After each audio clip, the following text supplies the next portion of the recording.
The Russian army has received a new batch of T-90M Breakthrough main battle tanks from the Uralvagonzavod company, which other than experimental units of T-14 Armatas represents by far the most capable tank class in the Russian military. Preceding the outbreak of the Russian-Ukrainian War in February, the Russian Defense Ministry had planned the acquisition of approximately 600 T-90Ms, although the bulk of these would be developed by modernizing older T-90s already in service. The tank first entered service in the Russian army in April 2020 after testing was completed 2 months prior, with notable features including integration of the new 2A46M5 gun and Kalina fire control system, use of Afghanit active protection system and Relikt explosive reactive armour, and extra armour isolating ammunition from the remainder of the tank, which makes the vehicles far less prone to exploding. This final advantage was demonstrated in Ukraine, where the sole destroyed T-90M tanks seen in May appeared far more intact than most of the T-72s and older T-90 variants that were lost in the theater.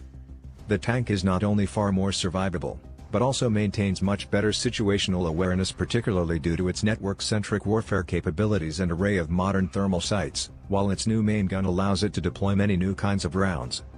It remains uncertain how the Russian-Ukrainian War and accompanying rise in tension with NATO will impact the T-90M program, with much likely depending on how Russia assesses the performance of its current armored units based primarily around T-72B3/BEM. Progress on the T-14 program, and the tank's affordability in terms of both its acquisition and its operational costs, will also be a factor, as will the sustainment of high oil prices, which have increased Russian state revenues considerably.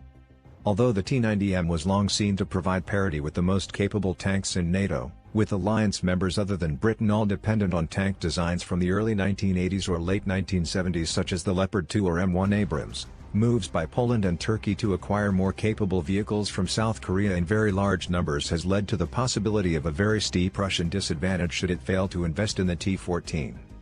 Turkish plans to acquire close to 1,000 Atlas tanks, a derivative of the South Korean K2 built under license, and Polish plans to also acquire close to 1,000 K2s and order more capable K3 tanks in future, represents the leading threat to Russian armor superiority, with further sales of the advanced